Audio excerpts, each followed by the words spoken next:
যে কলকাতার উপকণ্ঠে জ্যোতি বসু নগর new town, সেখানে জ্যোতি বসুর নামাঙ্কিত রিসার্চ সেন্টার তার উদ্বোধন করা হলো। গোটা দেশের থেকে বহু মানুষ এসেছিলেন।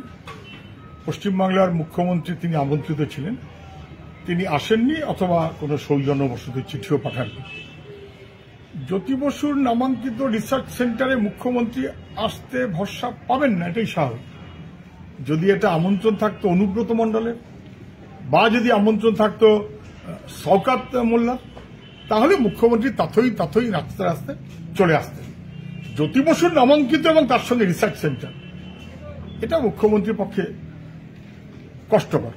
উনি সৌজন্য বোধ করেন না, আসেননি না। বামফ্রন্টের যখন সরকার, তখন খুব গুরুত্বপূর্ণ একটা শহর যে গড়ে উঠছে তার নাম সল্টলেক। বামফ্রন্টের আমলেই সেটা কমপ্লিট হয়েছে। শুরু হয়েছিল বিধান রায় তখন মুখ্যমন্ত্রী। বিধান রায় যখন মুখ্যমন্ত্রী ছিলেন তখন তার সঙ্গে বিরোধী দলের নেতা ছিলেন জ্যোতি বসু। স্বাভাবিক, বিরোধী দল এবং সরকারি যেরকম সম্পর্ক থাকে, তর্ক যুক্তি ঝগড়া সবই হয়। জ্যোতিবাবু যখন মুখ্যমন্ত্রী, তিনি একবারও বোধ করেননি যে সিদ্ধার্থ শঙ্কর রায় আমার বিরোধী দল থাকাকালীন মুখ্যমন্ত্রী ছিলেন অথবা আমার শত্রু, এইভাবে দেখেননি। বরং সল্টলেকের নামটা বিধাননগর এই নামাঙ্কিত করেছেন জ্যোতি বসু। ওটাকে গণতন্ত্র বলে, ওটাকে সৌজন্য বলে।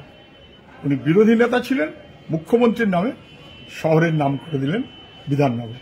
আর মমতা ব্যানার্জি, জ্যোতি বসু নগর তৈরি হলো, নামকরণ হয়ে গেল, ওকে নতুন করে নাম দিতে হবে না, কিন্তু উনি ক্ষমতায় এসেই জ্যোতি বসু নগর নামটাকে খারিজ করে দিলেন। ভয় পান, অগণতন্ত্র, অসৌজন্য।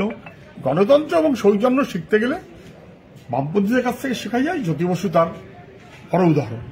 মমতা ব্যানার্জি তার নিকৃষ্টতম জায়গায় দাঁড়িয়ে আছে।